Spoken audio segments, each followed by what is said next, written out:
Well, thank you very much, Simon, for those words, and I want to say how pleased and grateful I am to be here because, as Simon has indicated, I've been in exchange with many of the people in the department here and learned a lot from them, and I really was very, very happy to accept this invitation once more to get into discussion and dialogue with them. Now, what I'd like to do today is talk about what I think is the main direction of change, and I think change for the better, in our understanding of philosophical anthropology, anyway, in Western philosophy. And I'm going to do it via two platforms. I want to start off talking about Paul Ricoeur, because I think Ricoeur, his whole development at the beginning, because I think the trajectory of his work is very useful to start with in order to see what the problems and difficulties of philosophical anthropology have been. And then I want to take off from his later work and extrapolate from it by talking about, relating it to, and bringing it in parallel with the theories of language that emerge at the time of the German Romantic movement of the 1790s, and their critique of the theories of language that underlie a lot of Anglo-Saxon analytic philosophy, because they're very, very different theories. All right, so let me start off, first of all, by looking at Ricoeur's trajectory, just to set up the situation where it comes to the point where you have to start talking about language and thinking about language before you can go on and move forward. Now, I suppose Ricoeur can be classed with a whole lot of philosophers in the mid-century or before, slightly afterwards. So I'm thinking of the trajectory of Paul Ricoeur, and in reaction to the tendency in philosophical anthropology to borrow from Cartesianism with its dualism, but it's a mechanized version of Cartesianism which does away with the mind and understands the mind in terms of various natural science readings of the body, the organism, and so on. Now, against that, pushing against that kind of reduction, you have a series of movements in the 20th century of philosophy. And Ricoeur drew on two of those. One was the tradition of French reflexive philosophy, going back to Men de Biran and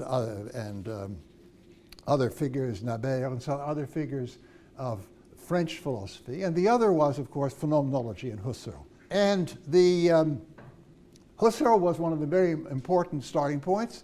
When Ricoeur was passing the Second World War in an officer prisoner of war camp, Offlag in East Germany, he translated Husserl's Ideen into French by writing between the lines and did a magnificent job, later published. And so he started off in the direction of that kind of reflexive philosophy. In Ricoeur's case, in Husserl's case, it's a philosophy which hopes to recover a sense of the subject, as against simply what we can explain in objective terms, recover a sense of the subject by taking consciousness by the subject of itself and offering a description of what experience is like. So you have this privileging of phenomenological description from the first person standpoint, and that's where Husserl starts. I mean, after the logische Untersuchung, that's how Husserl starts his trajectory, and that's where Ricoeur starts. But very rapidly, he comes to the conclusion, and he's not alone in this, but I'm just following his version, he comes to the conclusion that that can't be an adequate answer to the reductive theory, because, in fact, a great deal that is true of us as subjects, as agents, is not something which is simply available to first-person description. In terms of first-person description, how I feel, how I see myself thinking, how I see myself grasping the world, a lot that's going on in me is actually still hidden. In a sense, the subject, the human subject, is a being who acts and who suffers, and then, after we're retrospectively reflecting on this, tries to understand what it is to be this kind of being who acts and suffers. So consequently, simple description from the first person standpoint gets you somewhere, but not far enough. And Ricoeur early on made exactly this point, saying that we need to, as it were, complement phenomenology, which is this description of how experience happens for us, with what he calls hermeneutics. Hermeneutics meaning what? Well, meaning that what we complement it with is a reading of what we do and how we suffer and the creations we bring about in history in terms of monuments and modes of language and modes of music and art, etc. A reading of these which can give us what we are as subjects living meanings in the world.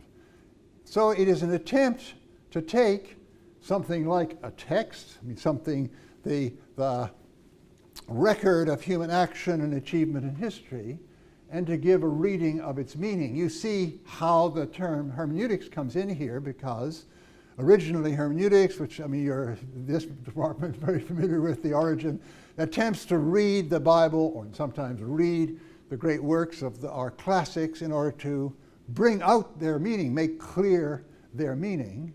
Well, by analogy, in this metaphorical sense of hermeneutics, the activity here is an attempt to read and make sense of the record of our action, of how we suffer, of what things we create, so on. So, phenomenology and hermeneutics, a description of the experience from the first person, has to be complemented by a hermeneutics of human actions. And he says, one of the great things he says, that our existence becomes really a self, a soi, human and an adult agent, by appropriating the meaning which resides, first of all, outside of us, in the works, the monuments of culture, or the life of the spirit of the mind in an objectivized form, right? That's a famous quotation from Le Conflit des Interprétations,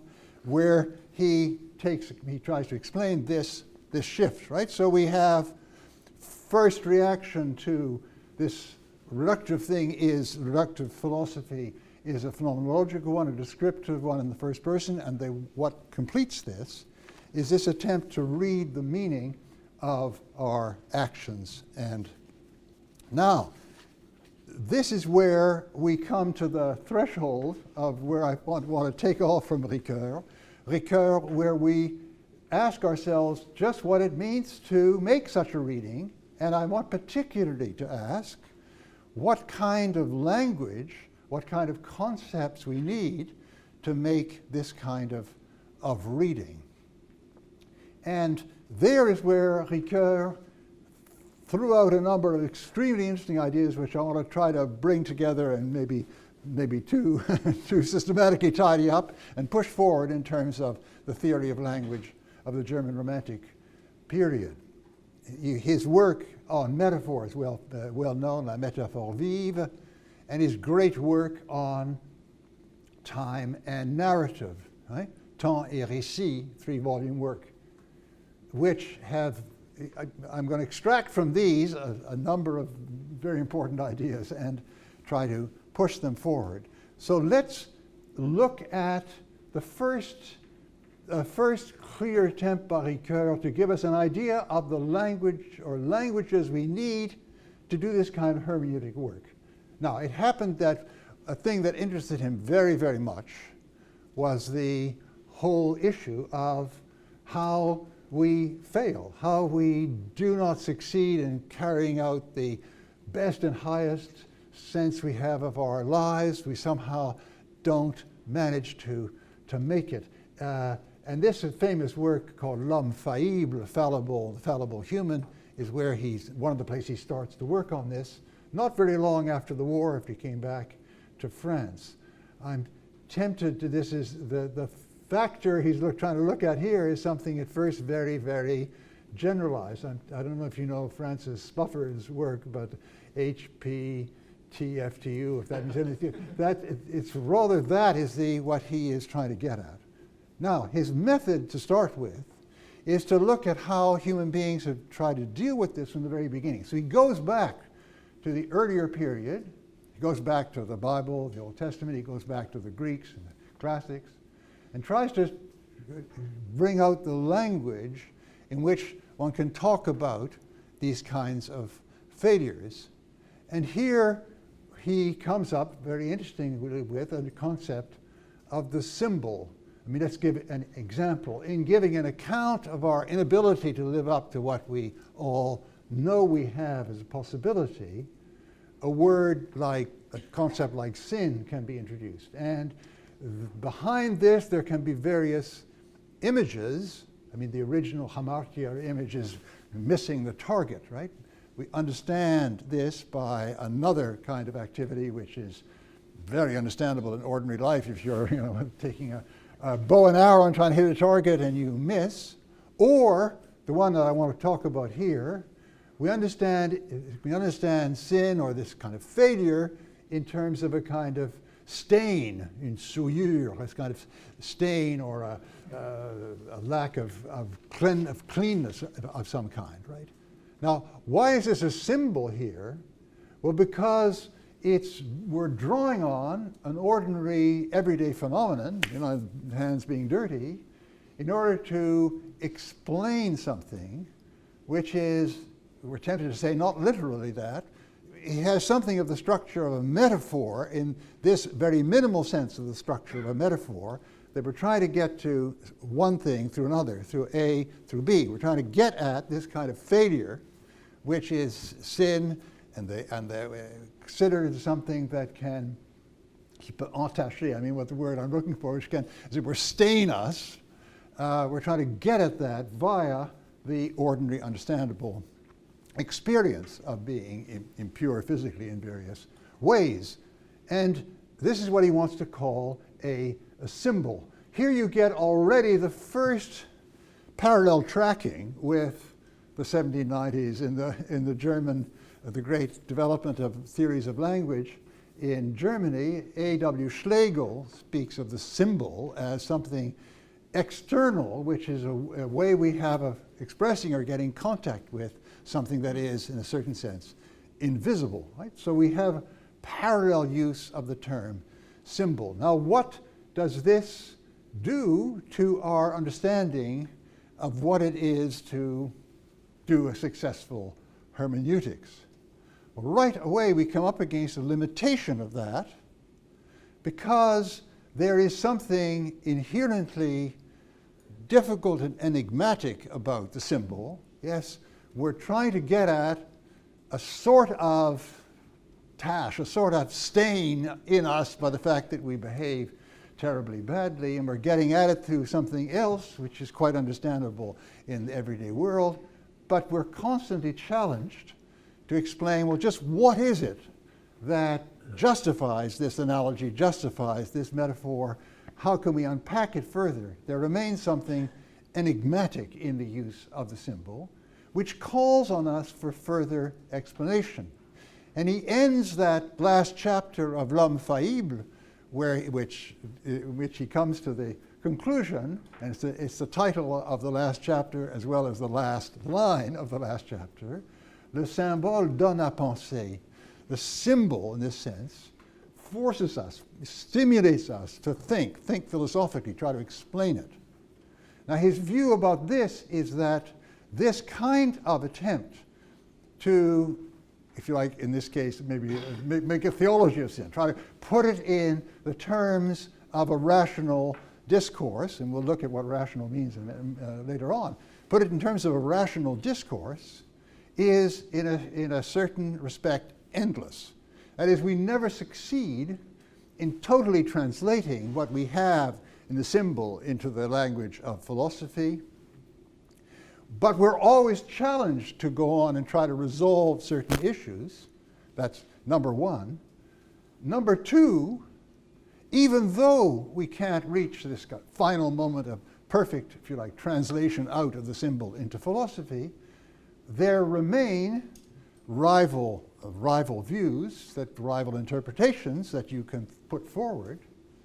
And although we can't totally end this rivalry by saying, well, this one is the absolutely right one, and that one is not, it's possible to proffer arguments that one is better than another after all if you think of this consideration, that consideration. In other words, features of the phenomenon that you're trying to get at, which this account gives a better idea, a better account of than that other account, right? So you can, so there's three things here. You can't translate it out fully. You have therefore a possible conflict of interpretations, but you can never end that conflict. Yes, point number two. But point number three, there's a very possible and very important rational activity of trying to show that this is more satisfactory, not totally, is more satisfactory than that. That's the conflict of interpretations. Now what this means is that the task of philosophical anthropology, or if you like, the task of hermeneutics and therefore philosophical anthropology, is condemned to a kind of, if you like, bilingualism. I mean, I don't mean this in the Canadian sense. I'm talking about, but you know, you have to be running your language with two kinds of logics and two kinds of tracks.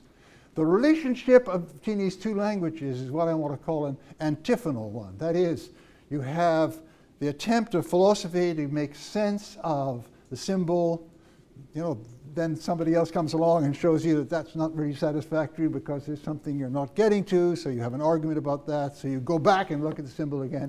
You make further philosophical interpretation, and so on, back and forth. You never resolve this back and forth. That's why I want to call it antiphonal. And this is something, this relationship is a very important part of our intellectual life generally, I would argue. I mean, for instance, take the relation between literature and criticism.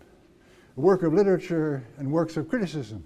We have something like the same kind of Ricoeurian relation between one, potentially enigmatic or don't quite understand what it involves, object, the work of art, and an attempt to make clear what's really being said here. And exactly the same relations recur here because we have possible different interpretations. We never get to the final one that can wipe the others out. You know, when people write, this is the definitive work on Shakespeare, you know, there ain't no such thing. But you know, it's good to sell books at the time. But it goes on endlessly, and it remains forever split, this kind of split between these two languages. Now, this, of course, contrasts very strongly with both the earlier phenomenology, on one hand, and what's considered to be a normal requirement of the reductive type explanations. In both these cases, we strive after a perfectly sufficient and accurate language. One is the language of phenomenological description, and the other is, of course, the language of reductive explanation in science, right? And in both these cases, it's just taken as axiomatic that the ultimate solutions or words in philosophical anthropology will be couched in a single coherent language. Right? Ricoeur is saying something very challenging and maybe very depressing from that point of view, that no, there is this duality in the languages we're going to use, and one of the ways it comes out, there's another way I'll come to in a minute, one of the ways it comes out is in this antiphonal relationship. Now, there is what he calls later on a discours mixte, where you have an attempt to put together these two kinds of logics in a single discourse, but in a very important way, the duality remains. And that's what I want to try to explain by now moving over to look more clearly at what comes out of the tradition of language, with the meaning, the nature of meaning in language that comes from the German Romantics. Now, I have these two very great families of language theory. One which I attribute to or connect with Hobbes, Locke, and Condillac, which I call the HLC, right? And the other which I draw from Hamann, Herder, Humboldt. So you have the H, three H's, the triple H, you know, it's like a Texan Ranch, one of George Bush's friends and so on, but don't think Texan Ranch. Think of these three writers, and they're very, very different. The first one, the HLC, really holds out the hope of a single coherent language of science. And of course, in the case of Hobbes, in the case of Locke, in the case of Condillac, it was thought out in that way. The point of it was to develop a coherent language of science. So Hobbes and Locke, and later Condillac builds on this, keep telling us what you have to have is clear definitions. You have to stick to those definitions as you go on. Don't try to flip around what meaning you're putting into the word as you move along your reasoning. And through that kind of consistency, you can build up a system of knowledge which is totally coherent. And anything else is going to be, as it were, sabotage your scientific effort and lead to confusion. And in Hobbes's case, terrible things happen from this kind of confusion. You begin to believe in freedom of political freedom and so on, and that all hell breaks loose. So it has to be maintained. So one of the very strong negative charges that you find constantly in this tradition is against metaphor, against any tropes, against any kind of figurative speech. You get wonderful passages of condemnation.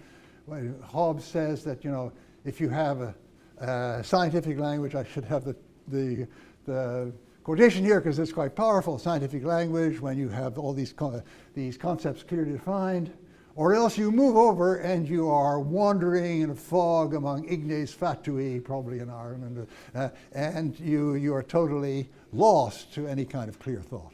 So metaphors are out. Well, immediately you can see that this kind of use of the symbol is knocked out of bounds totally from this point of view of this kind of language, and you can see why. Then the HLC gets modernized. I mean, it's incredible. When you read Hobbes and Locke, you're constantly struck by how naive all this is. But the great modernization of that occurred really, to be very brief, through the work of Frege. In a certain sense, a great deal of modern analytic philosophy is post-Fregean. Frege made it immensely more sophisticated because he saw that the proposition is not simply putting together a number of words, but involves the attribution of some property to an object, a reference and an attribution. Besides that, he greatly enlarged the armory of formal logic. He brought in the logic of quantification and so on. So we can now aim at systems of thought in which different propositions are tied together by entailment, by deduction of some from others. So you get the attempt at a clearly regimented language that someone like Robert Brandom talks about in his recent work. Right? So you can see that this tradition, a tradition that promised a clear scientific language, has been given immensely more power and more a logical armory and a structure which makes it the kind of almost hypnotizingly powerful language for many philosophers. That's why post-Fregean thought is the post-Fregean element is so important in analytic thought. Now, as against that, you have what emerges from the other tradition. I'd like to call the HLC tradition the instrumental designative theories, and I want to call the HHH tradition the expressive enactive tradition, right? So, and one of the big features that distinguishes them is that the latter, the HHH tradition, is aware of what I want to call the constitutive power of language. So in order to illustrate this, I'd like now, I hope this is going to be get across clearly because it's not easy, and I don't know if I really fully control all the elements here, but there are two, I want to call them semantic logics that are clearly embedded in different elements of our language. So by semantic logic, I mean the following here, let's go back to Humboldt, good place to start. Humboldt keeps saying, you know, we have this drive in us, Trieb, this drive, when we have a sense that there's something we'd like to say, and we don't have the linguistic means to say it. But typical of a human being is that that drive pushes them forward to discover the new terms which will allow them to say that. And so there's this notion of a perpetual Trieb, perpetual drive in human being. So you see here you have something which is involves the experience that something I can't really say. I've got to find a way of saying it. And then the development of the vocabulary, the development of whatever means I need in order finally to say it. And that's something which goes on forever. I mean, there's always comes to be new things to say. All right, let's look at that Trieb, that drive, and ask ourselves, well, how do the resources get produced? How do the resources come about? And there's where you can see two different, what I want to call semantic logics. That is, two different logics underlying two things at once. The production of new terms, development, invention, whatever you want to call it, of new terms, and the testing, correction, alteration, and so on of these terms, because it's not enough simply to throw them out. People can say that's not an adequate way of doing it. Let's try another way, or let's change this in this or that respect in order to get a really adequate formulation, right? So we need an idea not just of production, but of testing or correcting, right? Now, if you look at certain areas like the ordinary, if you think of it, natural science, the semantic logic seems to work exactly as the HLC supposed. Because in the Hobbes-Locke-Condillac tradition, the basic experience is some object occurs before us, and we find a name for it. We find a word for it, and we attach that word, that sound, to that object. Or in the Lockean case, it has to be, of course, the dualism has to operate. It gets attached to the idea, which is the idea produced by by this indirect route. It's attached to the object. So the object that we're going to talk about, right? What becomes available semantically as an object to talk about is there beforehand, and the experience of it is there, and it is named, of course. There's a more complex mode of production of new terms where we can, in the name of scientific explanation, suppose some kind of underlying mechanism, atoms and so on, and those two we name, but by supposing them first, supposing that they're small objects that are moving around, and then we name them atoms. So the objects are, in a certain sense, prior. Now, in the case of other kinds of terms which are essential to us, that's not how it works at all. And I want to try to give an account of this second semantic logic by looking at what I want to call human meanings. That is, things that are, I'm not talking about linguistic meanings, but things that are of importance to us in one way or another. They have a significance for us, except the word significances in the plural is long and cumbrous, so I'm going to talk about human meanings. And perhaps in order to make that easier still, I will talk about certain key examples to have in mind. And the examples are ethical or quasi-ethical concepts. That is, concepts about what is a better, higher, more perfect, more satisfactory, you name it, form of life or mode of living, or a feature of such a mode of living which we call a virtue, that kind of term, right? So things like, is someone really dedicated to humanitarian action? Or, in language of another, is he a saint, or is he a bhikkhu, or if you look at negative characterizations, is he in his life without spot and stain, or with? Or we have obvious virtue terms like agape, karuna, positive freedom, and then a series of very interesting typical symbols à la Ricoeur, things like integrity, harmony, non-fragmentation. See, here you have the the opposition fragmentary whole being played out in different ways, we all know what it is to break the subject up or to have it whole or to rip this paper up or have it whole. And we use that as a way of getting to, with integrity, you get to that in the sense that you hang together. What you say, you do. What you promise, you keep. There are other ways of playing out the fragmentary whole distinction, like the Platonic one, if you have a soul which is fighting with itself or a soul which is harmonious. And you can see other ways in which this is played out. So here we have other features of, if you like, the good life, to which we are reaching through Ricoeurian type symbols. And you have another example, various understandings of honor. And this is very interesting because they're different in different civilizations. You have a typical modern concept, a meaningful life. I'm looking, or he or she is looking for a meaningful life. It's interesting, the conditions in which that can arise. Or we can move beyond the standard things which probably sound good to most of us here. We can have your life as a work of art, inspired by Nietzsche, presented by Foucault in some of his works. Then you can have things that one might consider not really ethical because below the level of that, but being cool, or being a dandy, or being hip, or being a Humphrey Bogart. I mean, there are ways of existence which we might say for us, they wouldn't have the seriousness of the ethical, but they have the same kind of structure. This is a better mode of life.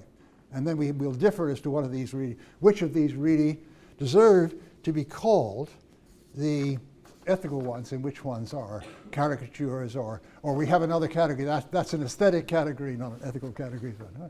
But okay, we live by these. Human life is inconceivable without these, right? Now, how do these concepts work? How do they get produced? How do people get taught them? How do they circulate?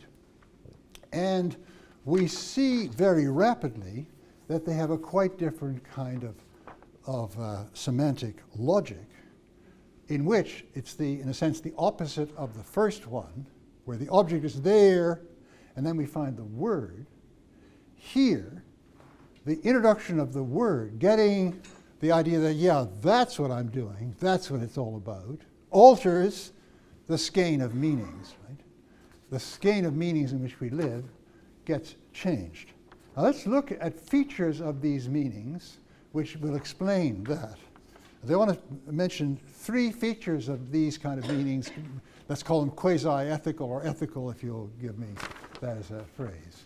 Number one is that there's no dispassionate access to them. That is, to have the sense that this is a good way of life is typically accompanied by a certain affect, not in every moment that you speak it, but in a moment where, do you really believe this? Do you really think that's a good way of life? Yes. Now it must be accompanied by some sense of affect, or is this a revolting way of life? Ugh, no. That it must be accompanied by some affect, because that is how we know it. The intuition is an intuition with affect. Let's take a contrast case to see what I'm talking about here. We all have linguistic intuitions. It ain't necessarily so isn't proper English. We probably all agree on that. But unless we have another ethical view about the importance of pedantry and so on, which I confess to having at certain moments, but let's leave that aside. Unless we have other ethical views, this is quite dispassionate. I just see that that's bad grammar, and that's an intuition I immediately have, but I can have it without any kind of affect. Whereas it's impossible to imagine someone who really subscribes to, let's say, universal benevolence, universal humanism, the value of rescuing and helping all human beings everywhere. That's what I believe.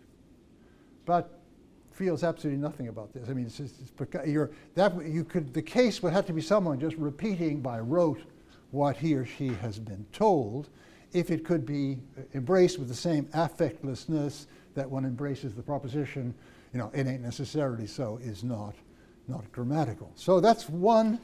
This point about the moral intuitions is, of course, has a, I'll shout even louder. This point about moral intuitions is, of course, has a long history in moral philosophy. Everyone recognizes that they're moral intuitions, and most people can be got to recognize that they are not affect-free, but then this can lead people off into a totally subjectivist view, just how you feel. You feel this way, I feel that way, she feels that way, he feels that way, and that's all there is to it. But that's not the cases I want to come back to in a minute. Then the second point about them is that they very often, in naming them, we very often have recourse to these quasi-metaphors, like when we talk about integrity or stain.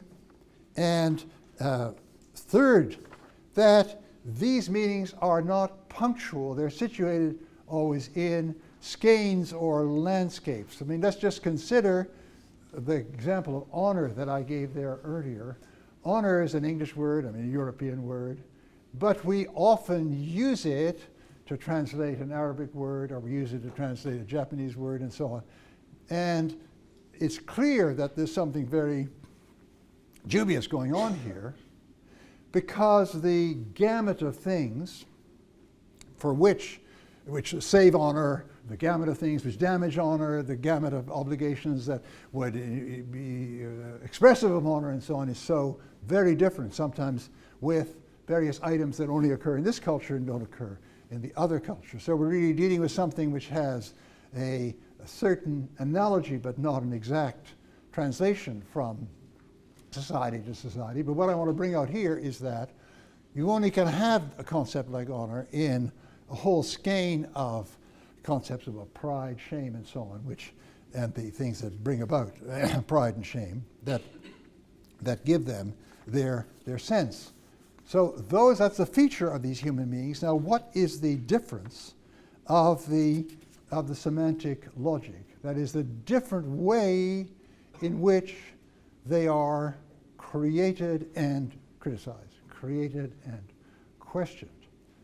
Well, here the difference in semantic logic is that introducing somebody to a new language for what they're feeling alters, and convincing them, not just saying it, but I see what you mean, I accept this language, is altering the skein of meanings. If I convince you that your supposed remorse for what you did is not really a remorse. What really bothers you, let's face it, is that you got a very black mark by the dean or whoever is is going to make a difference in your life, and you're not really sorry, right? Now, to see that as, so I can give another name to this. If you like, you're worried about your loss of reputation in a key area. And that's really what's going. If I convince you of that, it doesn't leave the feeling unchanged. It alters it. Now, why? As you see the difference in the two semantic logics. In one case, the object is there, and the other, and we name it. In this case, the object itself is, in a certain sense, shaped by the semantic novelty, the semantic innovation. And this is because, of course, we're not dealing with a distant object independent in the one ordinary sense of the word, right? That's a desk. The word desk applies to that. We're dealing with our own, the skein of meanings in which we are living our lives, the skein of meanings in which we're actually living, the way the world impinges on us. And semantic innovation actually alters that skein. Now, I want to go two directions at once. I don't know if I'm going to manage to do this properly. The two directions I want to go in, I want to expand on what lies behind the invention of these new terms in one direction, and I want to get over the impression that you might have now that I think that anything goes. It's subjectivist. No. Okay, maybe I'll do that one first. Right. Subjectivist theory is wrong because we are aware, as we are introducing these new terms and changing our views or accepting a certain understanding of the meanings, that we could be wrong. We could be confused. we could be forgetting something really important. I mean, so this, the example I gave a minute ago can show that in operation. I'm convincing you, you didn't make a distinction, you just felt bad, and the word remorse looked like a really, proper kosher word to use for how you feel and so on. So you said you felt remorse, but I'm convincing you there's something else that could be going on here, that is going on here. You're making a distinction you didn't make before, and that is what alters your situation. Or it could be that you make a shift in your own judgment because you question and examine yourself. I mean, this can come from somebody else, it can come from you. Or it could be from someone else. But, I think that I'm really very excited about this kind of success, and, a lot of people are praising my name and so on, and I'm a famous football player or whatever. And then somebody says, is that a really sufficient life for you? How about your family life, or how about etc.? And they raise something that you just aren't giving any proper weight to, but when presented, you can't help but say, yeah, that is something important. So immediately your sense of the supreme overriding importance of this gets shifted. If you like, I want to give this sense of a landscape or a skein of meanings, and that's where we're all living. We're always living with readjustments of them, like that. Right? So my convincing you to look at this and recognize this brings about that kind of shift. Or, there's other examples of this kind of thing where you're into certain politics in which you think that some kind of changes are really all that matter, and that's going to make life better, and then you're forced to see that it's more complicated, that the methods used for these kind of changes will produce terrible effects on them. So you modify your view. So you can see that you have here the very fact that there's a primacy, the kind of anteriority of the new concepts on the objects of these concepts, which are the feelings and meanings that you're living, is not something which we understand as simply being the case that, well, whatever we feel is okay. We are haunted constantly by the sense, particularly in the light of the concepts I've been mentioning here as my example, that is good life concepts or ethical concepts. Have I got it right?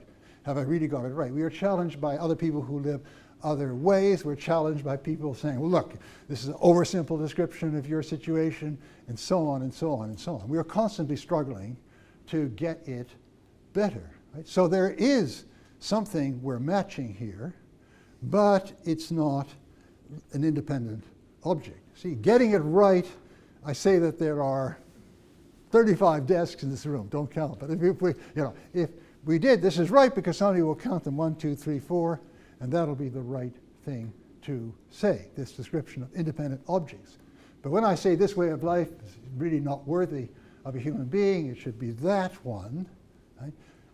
You only bring people around by, when they interiorize your description of it, you change the meanings for them.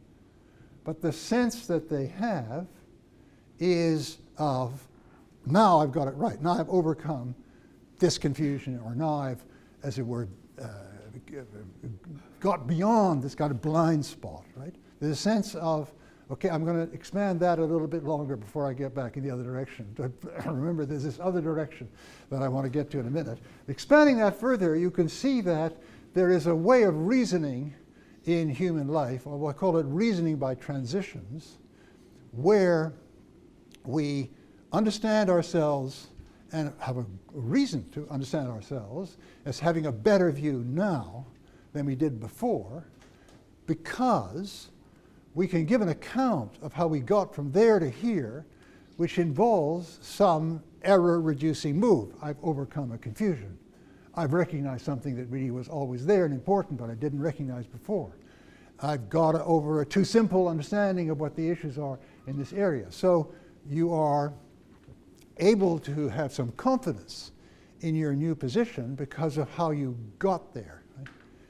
So let's go back to Merleau-Ponty 101. I mean, this is a feature of human life in general. You know the famous example.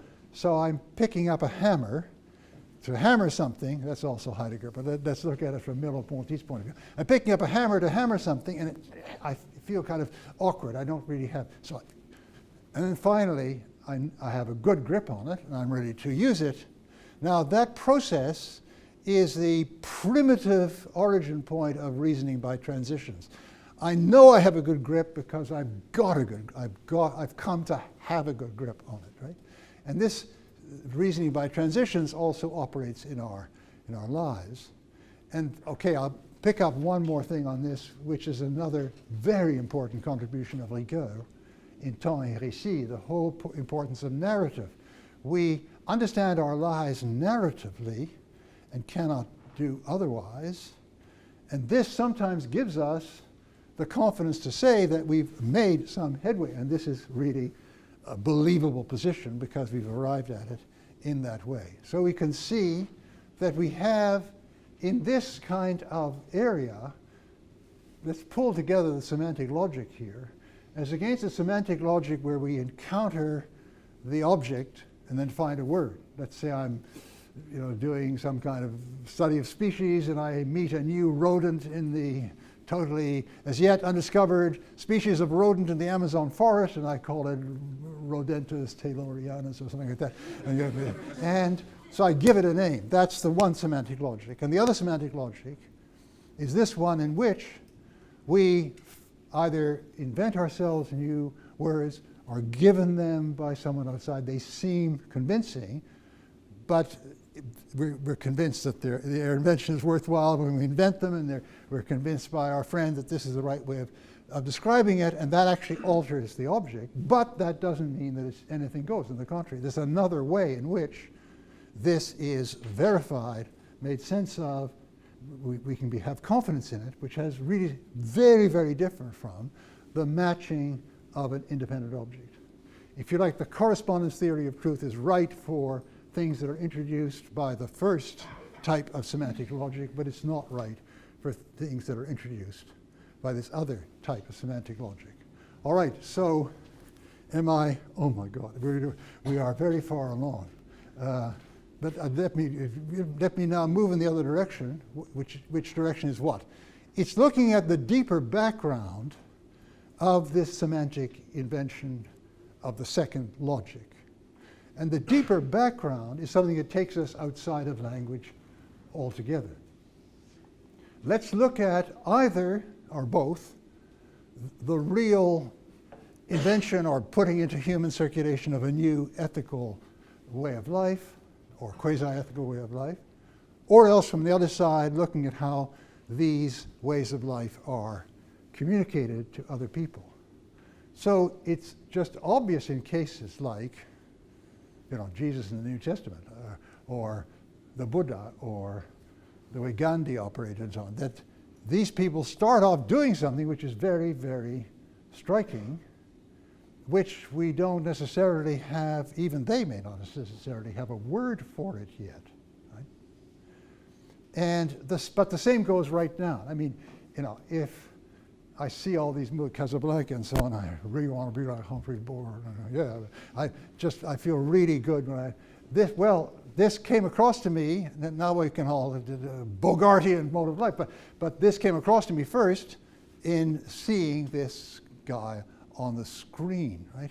Now, in order to confuse this even more, I have to add one more thing, which is that alongside getting a word for it and enacting it, there's a third possibility which we developed out of both of these, which is portraying it in a work of art. In a way, that's really what happened in the Bogart case. The Casablanca and all those movies are works of art. But there are, in much more complex ways, I mean, we could argue about the late quartets of Beethoven if you want to go to the real summit of all this, in which there's something there, something said there, some possibilities for human life that I hadn't thought of before. So it's rather like meeting an extraordinary figure. Now, if you look at passing this on, then you also get this, as it were, collaborative operation of new vocabulary, of new words, and of enactments So you think of Bourdieu's famous studies in Kabylie about how you want to inculcate in the children respect for the elders, and one of the first way you inculcate it is by what he calls a bodily habitus. That we talk to the elders in this with a respectful tone, and we're bowing, or maybe we're looking at their feet, and that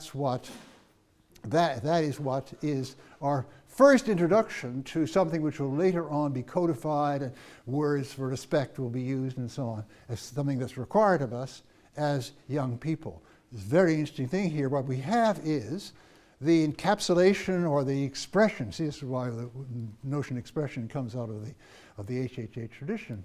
The expression in act of a very profound and extremely subtle human meaning. Having the habitus is not having some mechanical tendency to bow. It's having a sense of how to enact this in different situations. I mean, you're really old, I'm going to go really far down, and you're just a little bit older than me, so I'm going to be a little bit less. But also, it's clear that you have to be expressing it. I mean, the way of being cheeky is to like that. In other words, carry through the motions, go through the motions in a way which don't enact and express this meaning. And so now we have here a much more complex and rather deeper understanding of what it is to, as it were, bring about semantic innovation in this second dimension, which very often builds on an earlier innovation or a parallel innovation in enacted meaning. And by parallel, I also mean the case where, which is very, very common, we don't really understand what the concept means unless we have some sense of what it is to enact it, right? So we pick up. So I mean, there is loving, and there's the language of love, and the gestures of love, and the gestures of the language, and then the gestures of generosity and sensitivity, and so on. And to really understand what it is to be generous, to be loving, to be considerate, and so on, is to have some sense of how to enact these, and that's how we're brought up into them. I mean, we're generally speaking brought up into them before we have a lot of words piled on us, or maybe only very simple words, right? So now we have, in this second semantic logic, something that's way outside the box of the first semantic logic. That is purely dealing with words, with language in the ordinary sense of the term.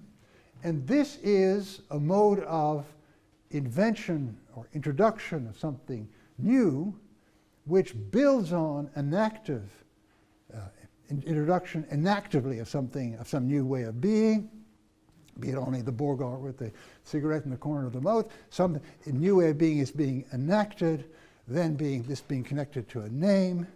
And so we have in our grasp of these concepts is on three levels, related in a rather complex way. We can grasp this new way of being by just seeing people enact it and picking it up, right? It's like being, a macho biker and so bike rider. You just follow the leader and you just take on certain gestures and way of holding yourself.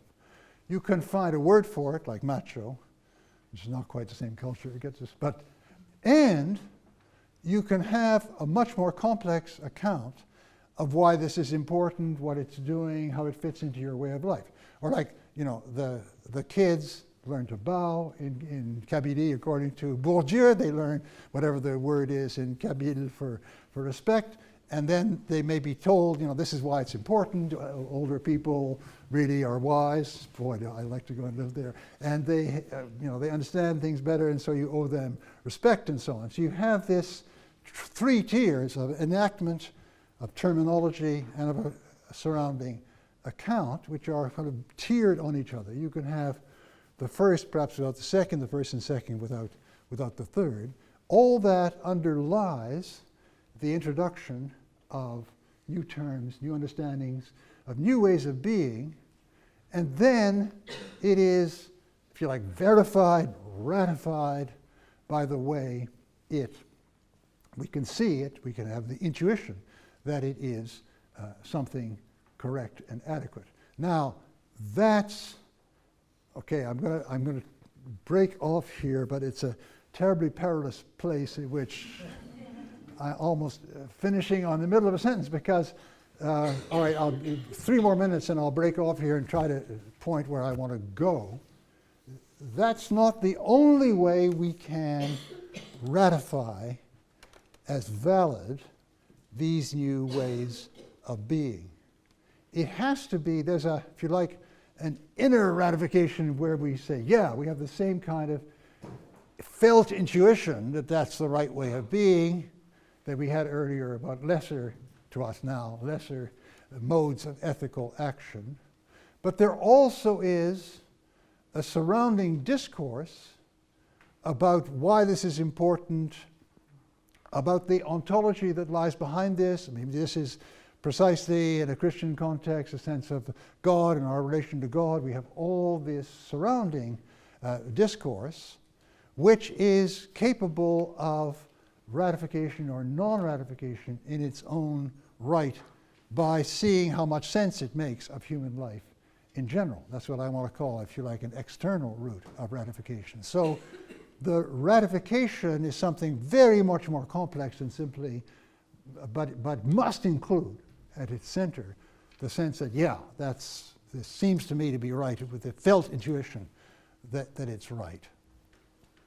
But so we see the whole operation is one in which we have invention and ratification, totally unlike invention and ratification in the other case, where it's simply finding a word and then making a proposition with these words and seeing if the word, there are 75 desks. Let's see if it's true. We see if it matches. It's a quite different kind of ratification here. So last sentence today, except for the ones where I'm going to tell you what I'm going to do tomorrow. You can see the parallel to the HHH concept of the symbol, where you have, Hamann starts off with this wonderful line about human language, reden ist übersetzen. To talk is to translate. His idea is that the world we see around us is the language of God to us, and we can only really get that by appropriating it, by translating it, right? So you have here, there's an initiative on our part, which is the translation of that, and then there is a way in which this can be corrected, right? By seeing if it really does get us in contact with the world. I think that is crucial to the whole theory of expression, of the symbol, of the work of art that you see in the 1790s. It's that this particular poem is meant to bring us in contact with something, and does it, or does it fail to do that? So it's proposed and then ratified or questioned or not really so sure, right? That is the movement which were put forward, which was presented, which was proposed by the 1790s, and it fits exactly this other kind of semantic logic. Okay, two last. So you can see why, I hope that, I'll try to work out why, but I think you can see why. Ricoeur is right that the language we need for hermeneutics is never going to be a single language, because it's going to be drawing concepts with two mutually irreducible semantic logics. But what I want to talk about next time is I want to zero in much more on our actual moral theories, because I think that the reaction to this in mainstream analytic moral philosophy has been just totally to blank it out, with the result that it's a very, very impoverished moral theory that you get. What can we say about moral theory in the light of this semantic enlargement, and how can we understand it, ratify it, argue for it, and so on? So that's what I'd like to talk about tomorrow. And I was going to say I promise, but I hope not at the same excessive length. So thank you very, very much for your very kind attention.